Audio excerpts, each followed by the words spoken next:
Slides. We at the Cognitive Empowerment Program talk a lot about some of the tough conversations that people have to have. When I was first making this presentation, I was talking to one of my coworkers and she called it courageous conversations. And I love that because it is tough topics and nobody wants to talk about them, but they're so important. So, I'm going to share my slide. I love talking about this because I think it hits home for a lot of our members that we work with, and for everybody, whether you have mild cognitive impairment or your loved one has mild cognitive impairment or maybe none of the above. We all know somebody in our life that's aging, and as we age, things change and inevitably become a little bit harder. We meet a lot of couples in the program who've been together for like 3 decades, 4 decades, 5 decades, even 60 years together sometimes. And it's almost, sometimes I know Suzette says, it's almost like you've been in a dance for a very long time. And all of a sudden the music changes and the steps of the dance change. And it takes a little bit sometimes of creativity to change the way you've been doing things, maybe for a really, really long time. So as we get into this conversation, keeping that in mind, I'll be monitoring the chat along the way. Let us know if you have any questions for Tracy or any experiences that you want to share with the group. I'll let you get into it, Tracy. So, like I mentioned, we're going to be talking about communicating. I am an occupational therapist. I have been an occupational therapist for a little while now. I've worked in a variety of settings with a lot of different individuals. I've worked in an acute care hospital and a skilled nursing facility and a continuum of care facility. So I have experience working with people facing different situations.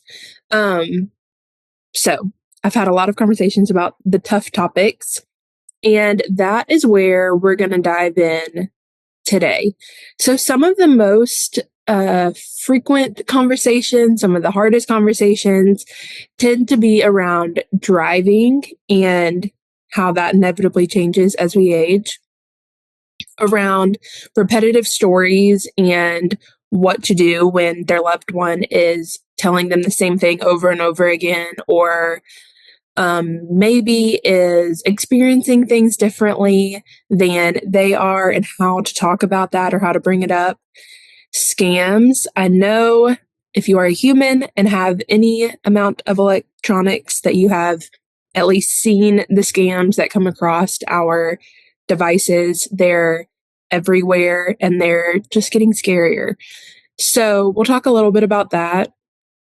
And then we'll talk about the importance of establishing a good routine and our expectations.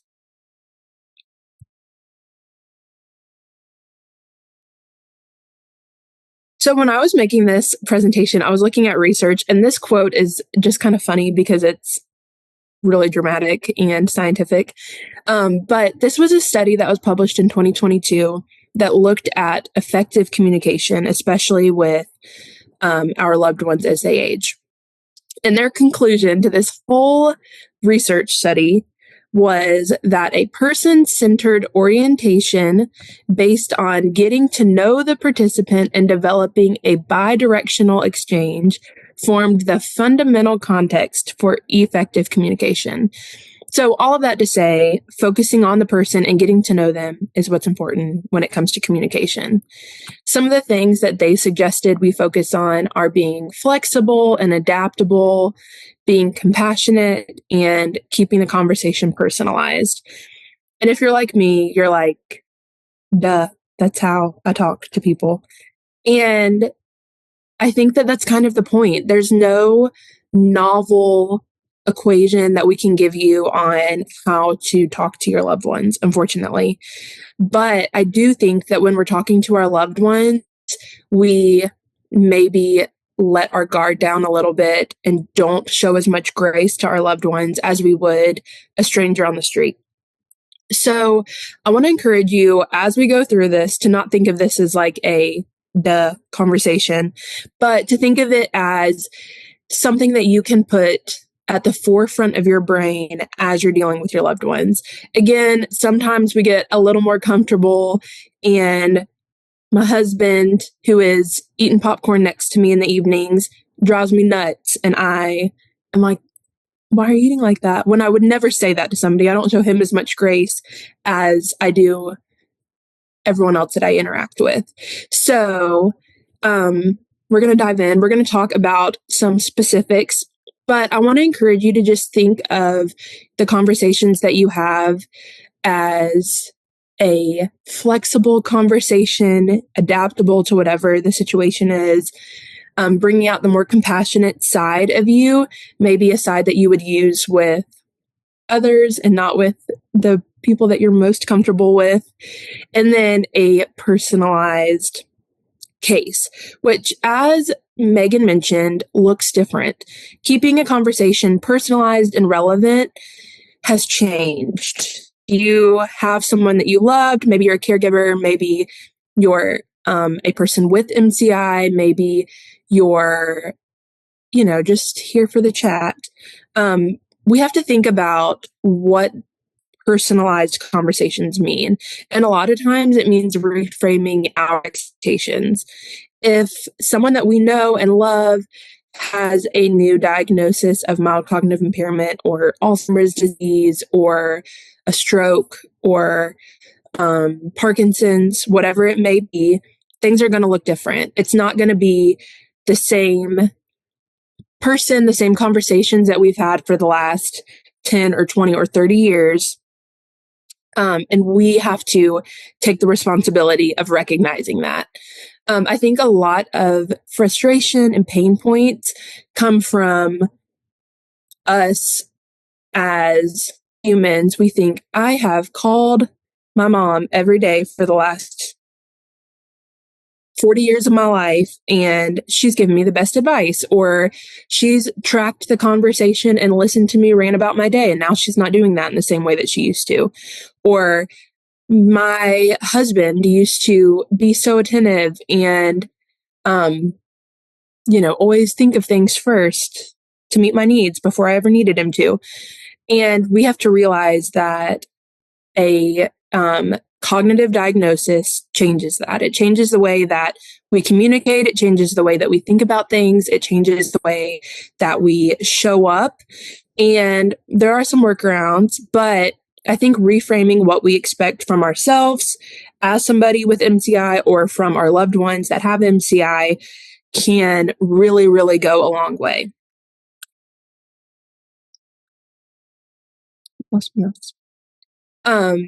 And sometimes that looks like taking the time to rediscover our loved one's strengths. If we have a loved one that has always been a mathematician, that may not necessarily be where their strengths lie anymore. If we have somebody whose strengths are their long-term memory, say my grandma has an excellent long-term memory. She can't tell me what she had for breakfast, but she can tell me the exact address of the Dollar General that she grew up going to. Then I am going to play on her long-term memory to focus our conversation. So when I go talk to her, maybe I ask her about what her favorite Thanksgiving dish that she used to make was, or what her favorite game that she used to play with her friends was, or to tell me about her friend in grade school and what the relationship was like. So I'm going to play to that long-term memory because I know that that is her strength and that is what's going to bring her joy. If I know that her short-term memory is problematic, then I'm not going to start off by asking her first thing what she had for breakfast or if she got the mail today. I think sometimes we think that we're being helpful and saying, hey, Mom, what'd you have for breakfast this morning? I think that that little quiz is a good thing and kind of a conversation starter and a way to make them think about something that's hard. But a lot of times it is more harmful than helpful. A lot of times if I am asking them, my loved one, what'd you have for breakfast this morning?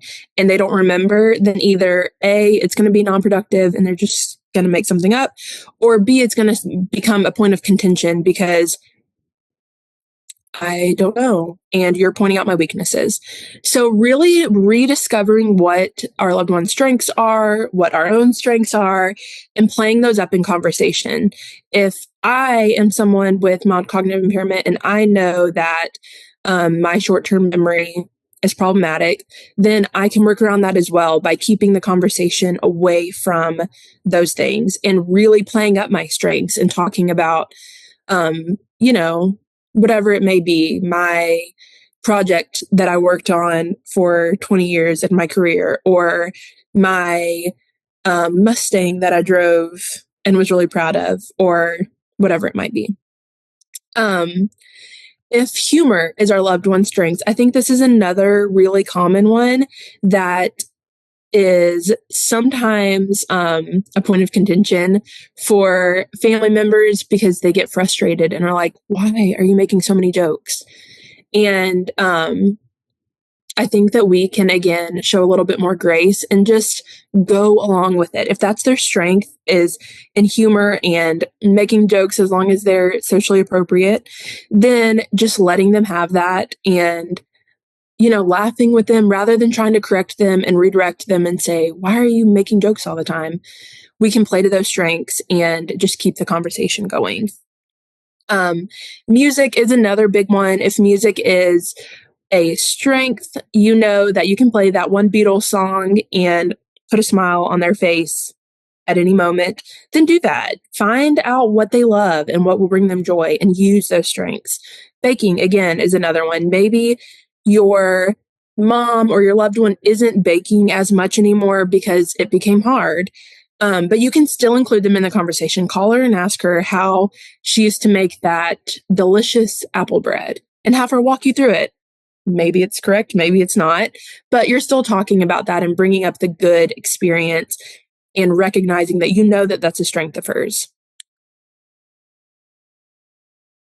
Driving. So this is where I want to kind of give you practical tips. Driving is one of the most frequent conversations that I have in my line of work and in every line of work. Even when I was in an acute care hospital, somebody just had a knee replacement or had pneumonia, the first thing they want to know is when they can drive again. The same goes for mild cognitive impairment and Alzheimer's. We get a diagnosis of whatever it may be, MCI, Alzheimer's, and driving, how long I'm going to be able to drive, when I'm going to be able to drive, kind of clicks into everybody's head. It's something nobody wants to talk about, but it's something that we think about. And we know that driving is a extremely complex task. It has a lot of safety concerns when it comes to driving.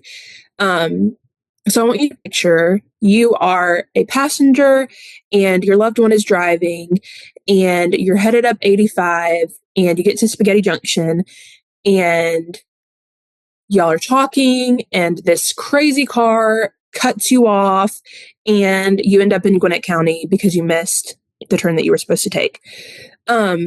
Instead of thinking, oh my goodness, you cannot do this anymore, you should not be driving, I want you to think of reframing your thought to a more compassionate point of view, putting yourself in their shoes and having a conversation that goes more like, hey, the other day, somebody cut me off on 85. It was terrifying.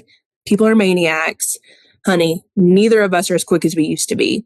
And relate to them in that moment. Realize that driving is hard and there is a lot of aspects of driving that really have nothing to do with us. I could be an excellent driver and still be cut off on 85 driving through Atlanta.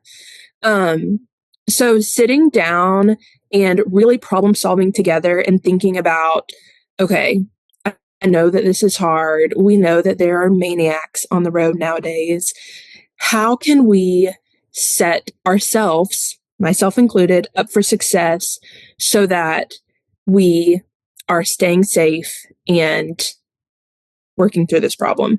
I don't want you to avoid the conversation of driving because it is a very serious topic. We have all driven since we were 16 years old or earlier for some people. And it is our sense of independence. So I don't want you to shy away from that conversation because it's a tough conversation. It's a courageous conversation. But I want you to just reframe the way that you're thinking about it. And instead of coming from a defensive, you cannot do this anymore, reframe it to, how can we do this better? Maybe the option is not driving at night if you're somebody that maybe has cataracts and the glares are a little iffy, or not driving during rush hour, or, staying off of the big highways. Maybe you're just driving locally to the grocery store and back. Whatever that might be, just sit down and talk through it together. Nobody wants to be told no. I don't believe that there's a single person on here that wants to be told no. My 3 and 4-year-olds certainly do not want to be told no. So instead of just being a hard no, we're done with this, I want you to think through solutions together. How can we do this differently? Maybe the conversation is, Uber is a really big thing right now. Why don't we try it together? And just talk through what alternate solutions are instead of just stripping somebody of their independence. Give them options on what this could look like in a new reality. When we think about tasks like driving specifically, this goes for a lot of tasks, but driving specifically uses different parts of your brain. So we have our functional cognition, and that is how we orient ourselves to familiar places. It's how we problem solve and execute complex tasks. So how we wake up in the morning and think, I need to drive to Emory down there in Atlanta. This is the route that I'm going to take to get there. And then in the moment, problem solving, okay, this is dead still traffic. What are some other routes I could take? Or this person just cut me off. How do I get to my exit? That kind of thing. And then organizing or expressing your thoughts. So following through on whatever plan you just came up with. And then the other side of that is procedural memory. And this is something that you once learn and have done repeatedly. So driving is something we have done every single day, probably since we were 16 years old. And it is part of our procedural memory. It's in the long-term memory. It's kind of like the whole riding a bike. You're never going to forget how to ride a bike. Driving is similar. You can steer a car. You can push the gas pedal. You can push the brake. It's in your long-term implicit memory. I can do it with my eyes closed. We wouldn't drive with our eyes closed, but it's kind of that idea. Like, we know how to eat and are never going to forget that. It's just ingrained in our brain. So telling someone you can't drive is maybe not accurate. Maybe they can drive. Maybe they can steer a car. They can push the gas pedal. They can push the brake. It's just the more high level, complex tasks that are what's becoming a little bit more difficult, and the parts that are out of our control that could be giving us a little bit more trouble. So I want you to stay away from that.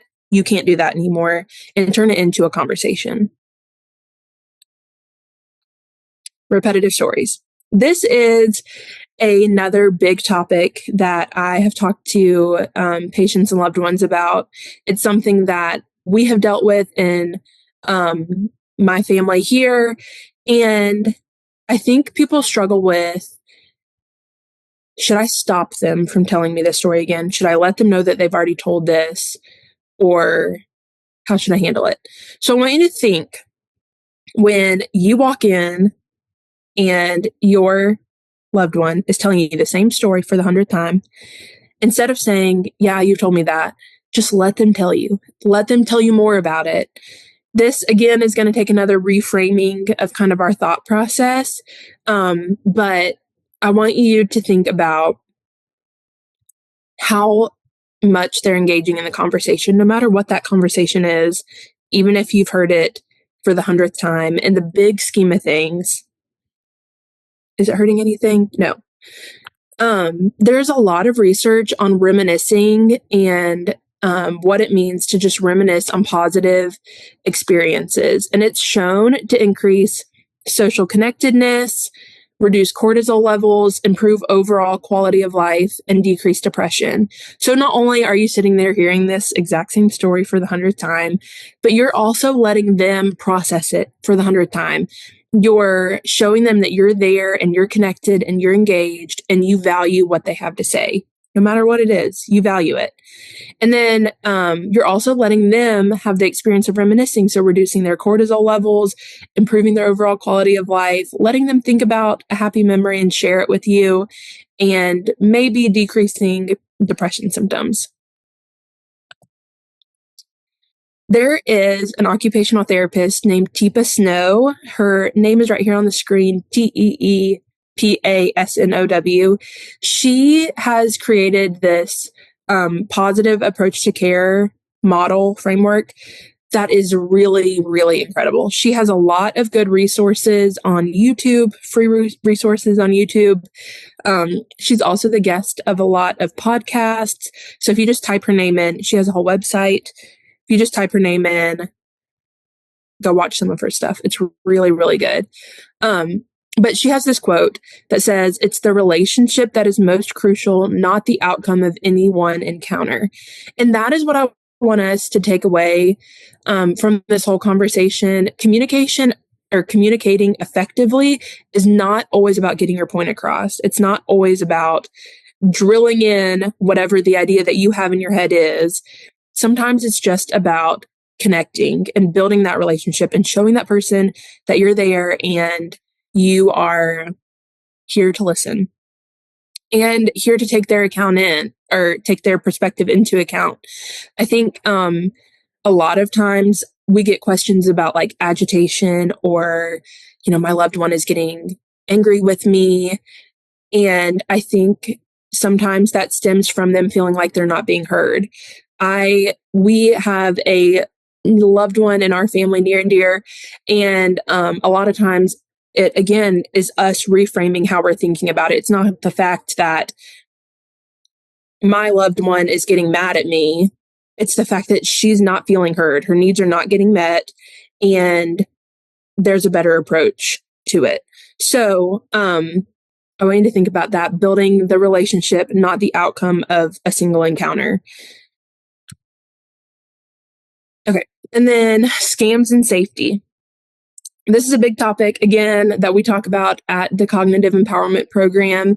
I mentioned earlier, if you have a piece of technology, maybe a phone, maybe a computer, you're obviously on this webinar, then you have seen a scam. It's came across your text messages, you've gotten the phone call, you've gotten an email.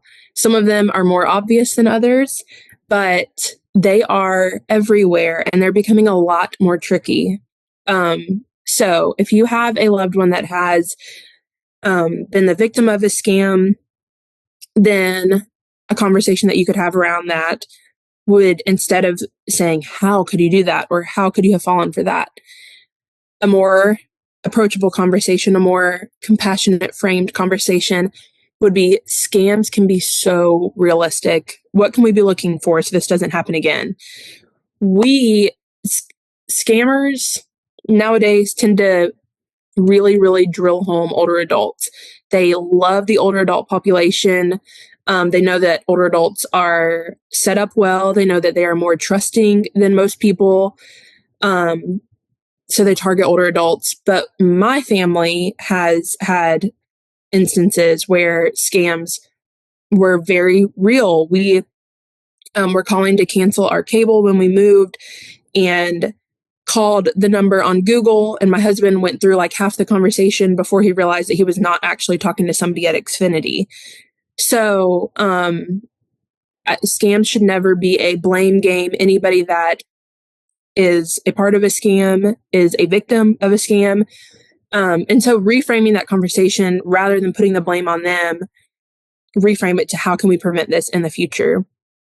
The blame game isn't going to be helpful. What's done is done.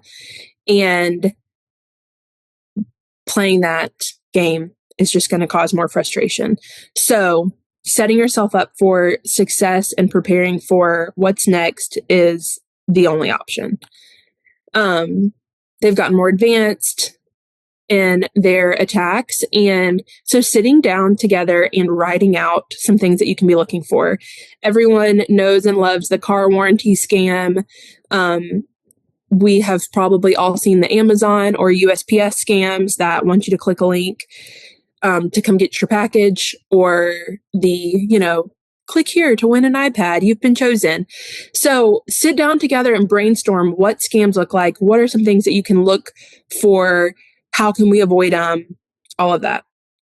And then one thing that you can go to take a step further is to sit down together and make the decision to freeze your credit. If you're not actively buying a house or a car or opening a credit card, then you don't need your credit open anyway. So you could freeze your credit, and then that way, if you need it, you can always unthaw it.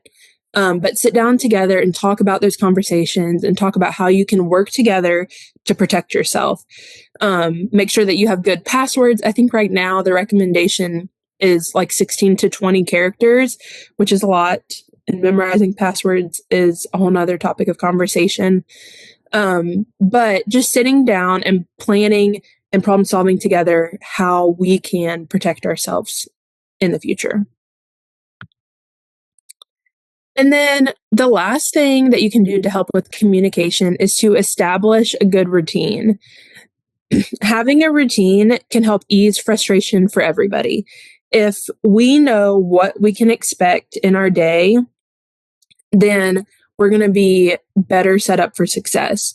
A lot of times, like I mentioned earlier, agitation or poor communication styles come from an unmet need or not feeling like you have the autonomy to do what you want to do.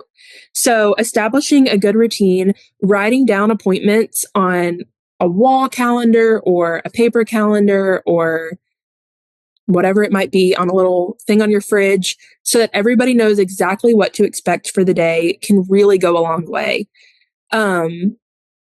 And if we're able to, spacing those things out, if we have a day packed full of appointments, then it's going to be mentally and physically draining and add extra stress on us. So spacing things out, writing it down, establishing a good routine can all help ease those frustrations and anxieties. I also want to encourage you to set aside time each day for a meaningful task, whatever that might be. I, as an occupational therapist, have to say this. I have to advocate for everybody to still have a hobby.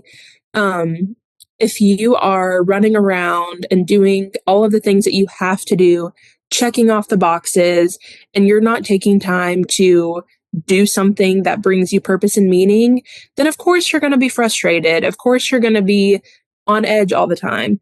So again, taking the time to think about what your strengths are and how you can engage in those hobbies in a new way. It's going to look different, but there's still a way to do whatever it is that's meaningful. If we've talked a lot about driving, if you are somebody that has had muscle cars your whole life, maybe you did some racing, whatever it might be, that was a big part of your life and that no longer is able to be, then maybe you could repurpose that hobby and do model cars or go to the Atlanta Raceway every now and then, or look at car magazines or go to car shows, whatever it might be. Just finding a way to repurpose your hobby that fits to what your strengths are now, whatever that might be. And if you're having trouble with that, if you're like, I don't have a daily routine, I don't know how to engage in activities that bring me joy, then I encourage you to get a referral for an occupational therapist. Occupational therapy is a hidden gem, I call it. A lot of people don't even know what occupational therapy is, or when they hear about OTs, they're like, I don't need a job, so I don't need you.